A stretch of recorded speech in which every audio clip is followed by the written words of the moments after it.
Hegel saw the world not as a collection of fixed things, but as a grand story of constant change, driven by clashing ideas. It's like a cosmic dance, where opposing forces meet, not to destroy each other, but to create something entirely new. This is the essence of his dialectic.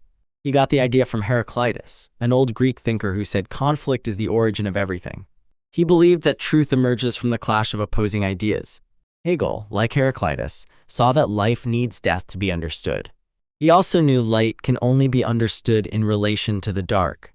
These opposing forces aren't just a problem, they're a pathway to understanding. When these opposites meet, they don't disappear, they create a new idea that includes pieces of each one. This is called sublation. It's like taking the best parts of two different recipes and making a brand new dish. Hegel explained this concept through the Phenomenology of Spirit, as the human spirit goes on a journey of understanding, which is broken into 3 steps. First, we grab onto a concept, treating it as the absolute truth, with no room for discussion, and totally isolated from everything else.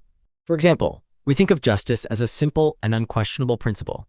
But then, we start to see that this rigid idea has its limits. We discover contradictions and problems. In our justice example, we see that it has many boundaries and it cannot be understood in isolation. Finally, these tensions are resolved, and we come up with an idea that includes both the initial idea and its opposite. Justice now becomes an obligation that considers different aspects of a moral framework.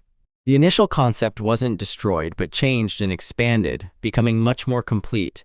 Hegel thought that ideas evolve through what he called the negation of the negation. When an idea has some issue, it doesn't just vanish, it makes room for an advanced version.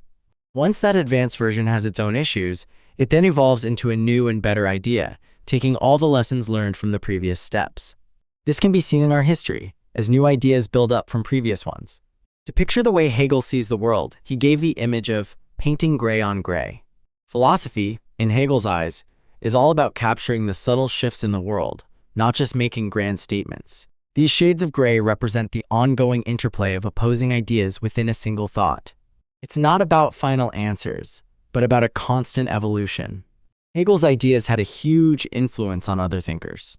Marx took the dialectic and applied it to class struggle, arguing that conflicts between the rich and the poor are what shapes history. Weber also used this idea, showing that social and scientific concepts are shaped by clashing values.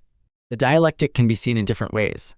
The Hegelian dialectic sees the development of ideas through conflict and synthesis. For example, philosophy went from Plato's idealism to Aristotle's focus on the material world, which lead to a blend in modern philosophy. The Marxist dialectic is similar, but it focuses on material forces.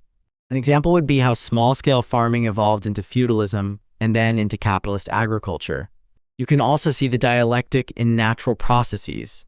For example, a balanced ecosystem being disrupted by human activity, which then leads to an imbalanced ecosystem. The same can be seen in culture, like music going from folk to rock and then into fusion genres, and in technology, for example, from basic phones to laptops and then smartphones. All these are horizontal conflicts. Unlike vertical conflicts, where there is a relationship of dominance, the horizontal ones develop at the same level, generating growth from within. In conclusion, Hegel's dialectic is a story of constant development. Every contradiction is seen as a possibility, and every no is seen as a chance for rebirth, and each step builds upon the previous one. It's an invitation to find deeper meaning in everything, and to see the possibility of evolution in all aspects of our world.